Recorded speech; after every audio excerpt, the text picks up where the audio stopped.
Okay guys, welcome back. आज की इस वीडियो के अंदर हम जावास्क्रिप्ट का फोर्थ प्रोजेक्ट बनाने लगे हैं। लास्ट वीडियोस में भी हमने कुछ बिगिनर लेवल के भी प्रोजेक्ट्स बनाए। लास्ट वीडियो में हमने एक एपीआई प्रोजेक्ट भी डेवलप किया यूजिंग जावास्क्रिप्ट, जिसमें हमने एसिंक अवेट के फंक्शंस को यूज़ किया और उसको अंडरस्टैंड किया। इन डेप्थ उसकी एक सेपरेट वीडियो लेके आएंगे, लेकिन इस वीडियो के अंदर हम जावास्क्रिप्ट के कुछ और फंडामेंटल्स को पढ़ेंगे और साथ ही साथ हम एक स्लाइडर क्रिएट करने जा रहे हैं by using JavaScript. Front end तो एचटीएमएल सीएसएस से यूज़ करेगा, लेकिन स्लाइडर फंक्शनैलिटी जितनी भी होगी वो जावास्क्रिप्ट इस्तेमाल करेगा। तो इस प्रोजेक्ट के अंदर मोस्टली ये यूज़ भी होता है वेबसाइट्स के अंदर, तो इसीलिए ये तो कंपलसरी भी है सीखना, और इसकी लॉजिक्स वगैरह को समझेंगे हम कैसे डेवलप होती हैं। तो लेट्स गेट स्टार्टेड। तो फॉर नाउ मेरे पास 3 फाइल्स हैं, HTML, CSS और JS की। तो मैं HTML का बॉयलर प्लेट बनाने के बाद CSS लिंक करके स्क्रिप्ट भी लिंक कर लेते हैं। All good. ओके, सो यहाँ पे आके CSS का ही बॉयलर प्लेट रेडी कर लो। मैं यहाँ पे एक मेन ले लेता हूँ रैपर, जिसके अंदर सारे स्लाइडर इमेजेस आ जाएंगी, और मैं इमेजेस रेडी कर लेता हूँ। तो इमेजेस के लिए मैं पिक्सम यूज़ करूँगा। जैसे लॉरम इप्सम होता है ना, इस तरह एक पिक्सम होता है जिसके अंदर इमेजेस पड़ी होती हैं, हम उनको एपीआई के थ्रू कॉल भी कर सकते हैं। तो ये हमारे पास कुछ इमेजेस पड़ी हैं स्पेसिफिक, इसको उठाते हैं हम। तो ये लिंक कॉपी करो सिंपल, और सोर्स में आके पेस्ट कर दो। मैं फॉर इंस्टेंस 4 या 5 इमेजेस बना लेता हूँ, और मेरे पास अगर मैं इसको लोड करूँ तो मेरे पास 4 से 5 इमेजेस आनी चाहिए, बल्कि 4 इमेजेस आनी चाहिए। ठीक है, 4 इमेजेस आ रही हैं, लेकिन उसकी विड्थ हाइट सेट करनी है, तो मैं उसकी विड्थ कर लेता हूँ 1000 और हाइट कर लेता हूँ उसकी 600। सेम मैं सब पे अप्लाई कर लेता हूँ। विड्थ कर लेता हूँ 1000 और हाइट हम कर लेंगे 600। ओके, तो मेरे पास 6 इमेजेस 4 इमेजेस सॉरी आ रही हैं, 1 2 3 4।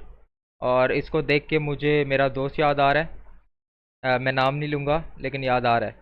सॉरी, तो इधर इसकी आईडी चेंज करके ना हम इस इमेजेस को भी चेंज कर सकते हैं। करो 1 2 3 4, तो हमारे पास इमेजेस डिफरेंट हो जाएंगी। अब ये इमेजेस यहाँ से आ रही हैं सारी, ये जो पिक्सम का प्लेटफॉर्म हमने यूज़ किया ना, वहाँ से उठा रहा है सारी। और थोड़ा बहुत स्लो होगा, लेकिन अब इमेजेस हैं नहीं, तो इसी का यूज़ करते हैं। और सबको एक एक आईडी भी दे देते हैं, जिनके थ्रू हम इनको कॉल करके स्लाइड करवा लेंगे। तो आईडी दे दो इसको, इनका मैंने नाम रख दिया स्लाइड। तो मेरे पास कुछ 1 2 3 4 आ चुकी हैं, दैट्स इट। अब मैं मेन प्रॉपर्टी लूँगा, उसकी विड्थ रख लूँगा अराउंड 80%, और हाइट कर लूँगा उसकी 50 60 बहुत होगा।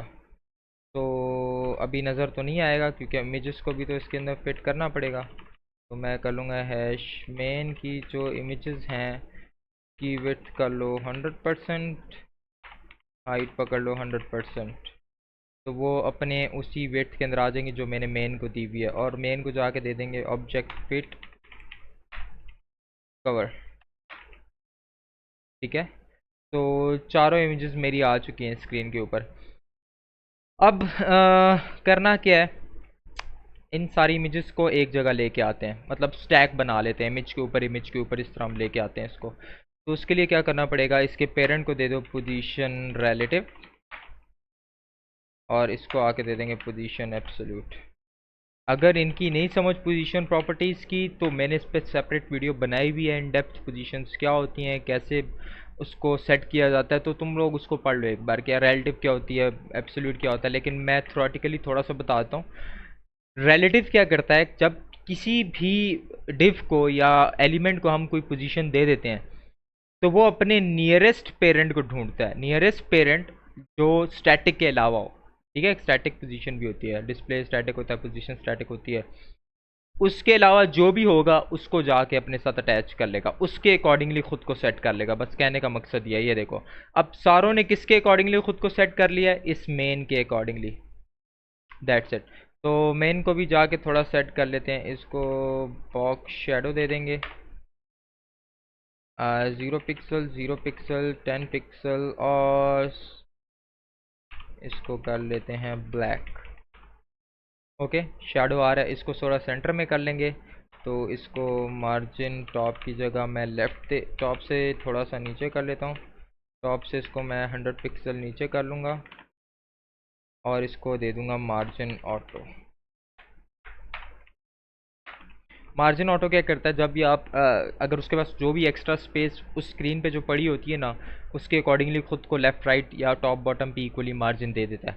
That's it. क्योंकि मैं टॉप से तो नीचे कर चुका हूँ, तो उसने लेफ़्ट राइट से मार्जिन पकड़ लिया अपने। ठीक है, हमारे पास स्लाइडर तो आ गया। ठीक है, अगर मैं स्लाइडर दिखाऊँ ना, तो मेरे पास सारी इमेजेस एक दूसरे के ऊपर स्टैक हुई हुई है। देखो, इमेजेस यहीं पड़ी हैं लेकिन उनके ऊपर स्टैक हुई हैं। तो मुझे स्टैक नहीं करना, मैं इमेजेस को लाइन में दिखाना चाहता हूँ। वो हम जावास्क्रिप्ट के थ्रू करेंगे, लेकिन मैं ये रेडी कर चुका हूँ। और इसके अलावा कुछ रहता तो नहीं है। All good. चलो अब जावास्क्रिप्ट में आते हैं, एक वेरिएबल बनाते हैं। किस नाम का? स्लाइड के नाम का। मैं एज इट इज़ नेम ले रहा हूँ। मैंने कहा variable slide equals to document dot query selector all, और किसको सिलेक्ट कर लेंगे? हैश स्लाइड को। तो मेरी सारी स्लाइड सिलेक्ट हो जाएंगी। अगर नहीं यकीन तो कंसोल डॉट लॉग करके देख लो।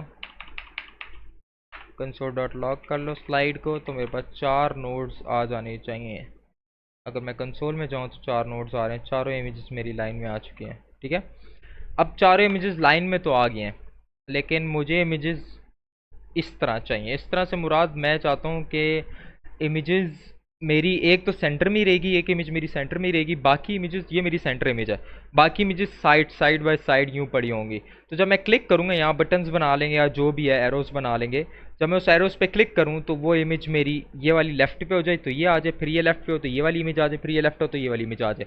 तो मुझे लाइन में रखनी है, इस तरह नहीं रखनी कि एक दूसरे के ऊपर स्टैक हो जाए। तो उसके लिए मैं फॉर ईच लूप रन करूँगा। मैंने कहा फॉर ईच क्या? फॉर ईच स्लाइड, उसके इंडेक्स को पकड़ो और क्या कर दो, एक फंक्शन रन कर दो। ये क्या करेगा? स्लाइड क्या करेगा? स्लाइड उसकी इमेज को उठाएगा। कंसोल में जाऊँ, स्लाइड क्या करेगा? इमेज को उठाएगा, और इंडेक्स क्या करेगा? उसके नंबर्स को उठाएगा, 0 1 2 3, ये नंबर्स को उठा लेगा। टोटल लेंथ कितनी है इसकी? 4। ठीक है, तो मैं इसको कर देता हूँ यहाँ पे slide dot style dot dot left से मैं सबको थोड़ा सा पुश कर दूंगा। तो लेफ़्ट से पुश करने के लिए मैं इसको कर दूंगा स्लाइड डॉट लेफ़्ट डॉट, यहाँ पे कर लेते हैं हम लेफ़्ट से बैकटिक कीज यूज़ करेंगे इसके लिए, और यहाँ पे कर लूँगा डॉलर इन, सॉरी डॉलर का साइन बाहर आ जाएगा, index multiply by 100%, index multiply by 100%, और परसेंटेज का साइन बाहर आ जाएगा। मैं समझाता हूँ ये क्या होगा इसके अंदर।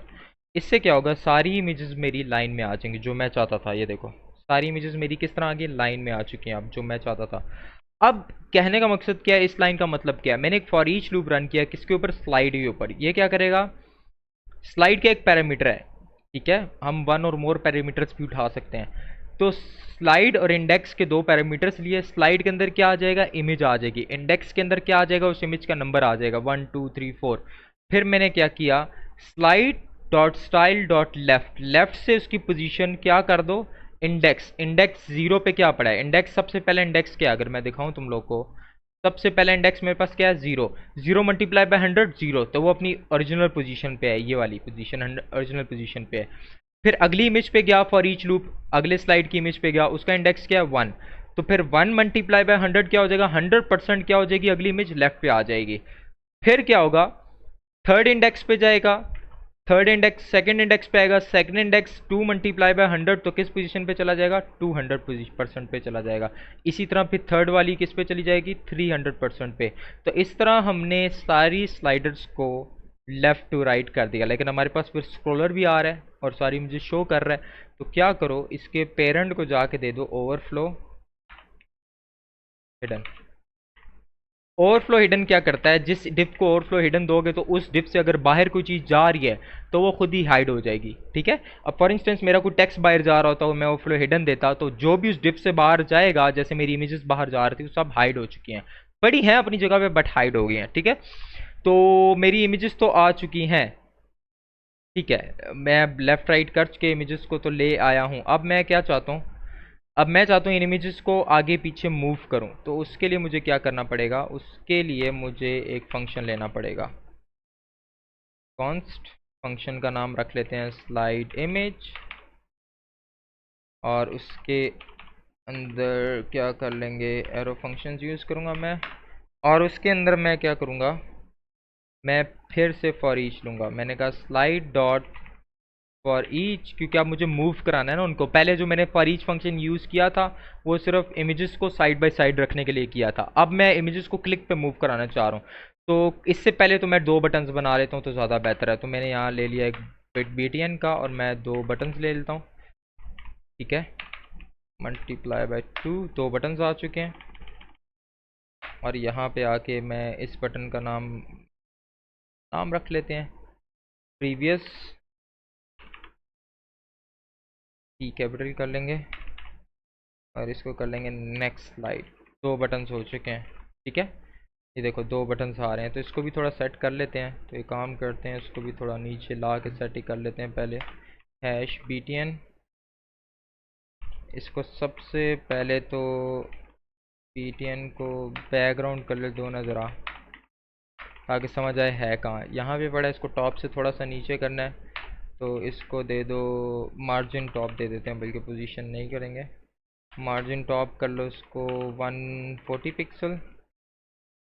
ओके, नीचे आ गया। इसी तरह इसको दे देंगे display flex and justify centre.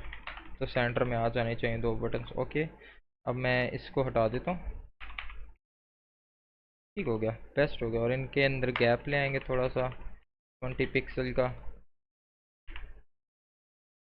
ठीक है, और अब क्या करेंगे, इन बटन्स को डिज़ाइन कर लेते हैं। हैश BTN के जो बटन्स हैं उनको पैडिंग दे दो टॉप बॉटम से और लेफ़्ट राइट से। बैकग्राउंड कलर दे दो इसको, फॉन्ट साइज दे दो, बॉर्डर दे देंगे इसको नन।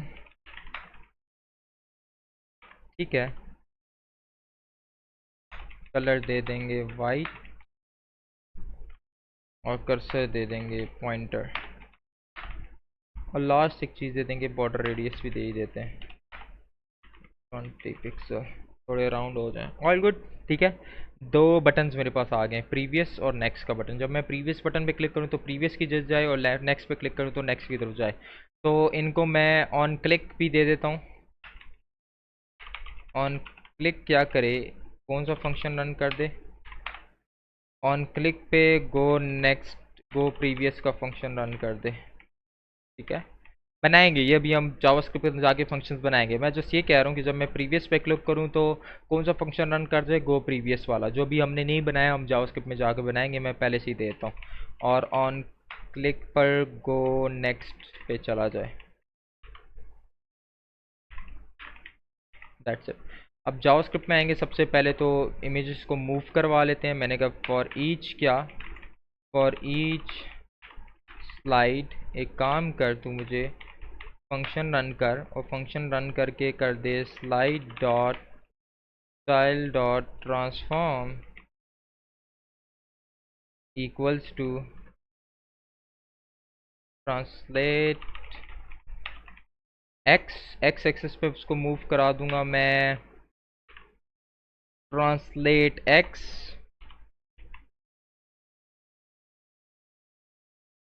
एक्स एक्सेस पे इसको मूव करा दो, कहाँ पे, एक काउंटर लेना पड़ेगा मुझे। एक वेरिएबल लिया काउंटर के नाम का, उसको 0 रख दिया टॉप पे। और इसको कर ले भाई काउंटर। समझाता हूँ क्या हो रहा है, 2 मिनट सब्र करो, मुझे लॉजिक लिखने दो फिर मैं समझाता हूँ। Counter multiply by 100%। ठीक है, इससे क्या होगा, मैं दो वेरिएबल्स फंक्शंस बना लेता हूँ। मैंने फंक्शन बनाया, बल्कि इस तरह फंक्शंस क्रिएट कर लेते हैं। कौन से थे मेरे पास फंक्शंस, गो प्रीवियस। तो मैंने किया go previous equals to this counter. Previous पे काउंटर नेगेटिवली जाए और डिस्प्ले वाला फंक्शन को कॉल कर देना। Display image, images slide images जो है ना, इसको दिखा देना इसके बाद। ओके, और इसी तरह नेक्स्ट वाले पे भी हम कर लेंगे। तो नेक्स्ट और इस पे काउंटर को कर लेंगे पॉजिटिव। ठीक है, अब समझते हैं लॉजिक को। अब अगर मैं बटन्स को यूज़ करूं तो दे शुड वर्क। देखते हैं कोई एरर तो नहीं आ रहा कंसोल में। 4 नोड्स आ रहे हैं। ट्रांसफॉर्म ट्रांसलेट एक्स, काउंटर को 0 रखा हुआ है। देन प्रीवियस पे काउंटर को रन किया मैंने। ठीक है, फंक्शंस मैंने सही से कॉल नहीं किए। फंक्शंस को कॉल करना है तो फंक्शंस को भी सेट कर लो। That's it. इमेजेस लोड हो रही हैं हमारी, अब नेक्स्ट या प्रीवियस पे जा रही हैं, देख लो। अब ये क्योंकि ना मैं एपीआई के थ्रू उठाई हुई है, वो ईमेल वो सॉरी इंटरनेट पे डिपेंडेंट होता है ये, तो उसकी वजह से ये थोड़ा स्लो है, वरना इमेजेस आगे पीछे हो रही हैं, यकीन मानो आगे पीछे हो रही हैं, देख लो आगे पीछे हो रही हैं प्रॉपर। तो यहाँ पे आएंगे ट्रांसलेट ट्रांसलेट माइनस पे इसको मूव कराएंगे ताकि प्रीवियस पे फिर जब इसकी एक्सीड कर जाए वैल्यू तो आगे ना जाए। अच्छा, अब लॉजिक समझो ज़रा, और इसको थोड़ा स्मूथ बनाने के लिए एक काम करते हैं, हम ट्रांसफॉर्म की प्रॉपर्टी देते हैं स्लाइड को। हैश स्लाइड ट्रांजिशन की प्रॉपर्टी, ट्रांजिशन 1 सेकेंड ले ले।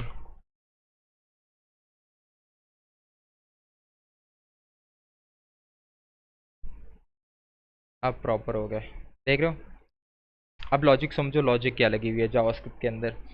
सिंपल कुछ भी नहीं है, एक वेरिएबल लिया स्लाइड के नाम का, उसके अंदर सारे स्लाइड्स जो मैंने यहाँ पे बिल्ड किए हुए थे ना, उन सारों को इसके अंदर स्टोर करा दूँ क्योंकि हर इमेज के अंदर लगा हुआ है। फिर मैंने क्या किया, एक काउंटर लिया। वो काउंटर क्या करेगा, जब मैं उसको प्रीवियस पे क्लिक करूँ तो नेगेटिवली मूव करे, और जब मैं उसको आगे नेक्स्ट वाले पे क्लिक करूँ तो पॉजिटिवली मूव करे। अभी समझ आएगी, 2 मिनट सब्र करो। फिर मैंने क्या किया, उसी स्लाइड को कॉल करके फॉर ईच फंक्शन कॉल किया। फॉर ईच फंक्शन के अंदर मैंने इमेज को ग्रैब किया और उसकी इंडेक्स वैल्यू को ग्रैब किया।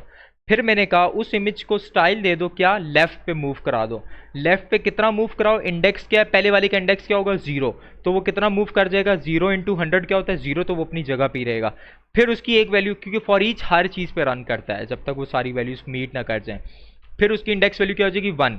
1 मल्टीप्लाई बाय 100%, तो वो अगली इमेज कहाँ परसेंट, कितने परसेंट पे लेफ्ट से आगे हो जाएगी, 100%, तो वो उसके आगे आ जाएगी। फिर इसी तरह 2 वैल्यू हो जाएगी इंडेक्स की, तो वो 200, फिर 300, ऐसे इमेजेस लाइन में आ गई थी। That's it. फिर हमने क्या किया, फिर यहाँ पे जाके हमने उसको दे दिया, कहाँ पे दिया हमने, यहाँ पे हमने दे दिया उसको ओवरफ्लो, मेन को हमने दे दिया ओवरफ्लो हिडन। ये देखो, तो जो मेरी इमेजेस आगे पड़ी हुई थी वो हाइड हो गई। That's it. फिर हमने क्या किया, एक फंक्शन बनाया स्लाइड इमेज के नाम का, और उसके अंदर मैंने स्लाइड को ग्रैब किया, ये जो मैंने यहाँ पे स्लाइड बनाया हुआ था उसके लिए। फिर फॉर ईच रन किया, पहले तो फॉर ईच रन किया था आगे आगे रखने के लिए इमेजेस को, अब रन करने के लिए है। फिर मैंने एक पैरामीटर लिया स्लाइड के नाम का, उसके अंदर इमेजेस ग्रैब करके आ जाएंगी। फिर मैंने कहा स्लाइड को दे दो स्टाइल। ट्रांसफॉर्म प्रॉपर्टी क्या करती है, अपनी पोजीशन से आगे पीछे मूव कराती है। ट्रांसफॉर्म एक्स करोगे तो एक्स एक्सिस पे मूव कराएगी, ट्रांसफॉर्म वाई करोगे तो वाई एक्सिस पे मूव कराएगी। That's it. तो मैंने किया transform style transform translate X, x axis पे उसको मूव कराओ, कितना, काउंटर इंटू 100। पहली बार काउंटर की वैल्यू क्या है, 0। जब बटन क्लिक हुआ, फॉर इंस्टेंस बटन कौन सा क्लिक किया मैंने, नेक्स्ट का बटन क्लिक किया, ये देखो रिफ्रेश करता हूँ, मैंने क्या किया, नेक्स्ट का बटन क्लिक किया। काउंटर की वैल्यूज क्या थी, 0। तो कौन सा बटन क्लिक हुआ है, गो नेक्स्ट वाला, क्योंकि नेक्स्ट वाले बटन के अंदर क्या पड़ा हुआ है मेरे पास, गो नेक्स्ट। तो नेक्स्ट का बटन क्लिक हुआ तो फंक्शन रन किया, और काउंटर की वैल्यू क्या होगी, 1। पहले 0 थी फिर 1 होगी, तो ये वाला फंक्शन रन होगा। उसके बाद ये देखो काउंटर की वैल्यू 1 हुई, कौन सा फंक्शन कॉल होगा, स्लाइड इमेज वाला। तो मैंने कहा ये जो स्लाइड इमेज के अंदर क्या हो रहा है कि उसको ट्रांसलेट कर दो काउंटर इंटू 100। 1 इंटू 100 कितना होता है, 100%। तो वो 100% आ गई है, तो मैंने माइनस कर दिया उसको, माइनस की वैल्यू यहाँ पे पुट की। 100% तो आ गई होगा, तो वो 100% ही रहेगा, तो अगली इमेज तो वहीं पे ही रहेगी ना। तो मैंने उसको क्या मूव करा दिया, फिर ट्रांसलेट एक्स एक्सिस पे उसको माइनस की वैल्यू देके कि वो माइनस लेफ्ट साइड पे अपनी ट्रांसफॉर्म करके एक्स एक्सिस पे कितना मूव करा दो, -100%, तो दूसरी इमेज आ जाएगी। ये 100% पड़ी हुई थी, ये 100% पे, और ये -100% पड़ी हुई थी। मैंने -100% किया तो ये आ गई। फिर अगली वैल्यू 2 होगी तो 200% हो जाएगी, तो ये वाली इमेज आ जाएगी, फिर ये वाली इमेज। तो इस तरह हम इंक्रीमेंट और डिक्रीमेंट करके काउंटर्स को, स्लाइडर्स को डेवलप कर सकते हैं। ठीक है, इसका कोड मैं डिस्क्रिप्शन में दे दूंगा, लेकिन एक बार खुद ट्राई करने की ज़रूर कोशिश करना, इतना मुश्किल नहीं है, एक बार लॉजिक्स बिल्ड करने की कोशिश करना।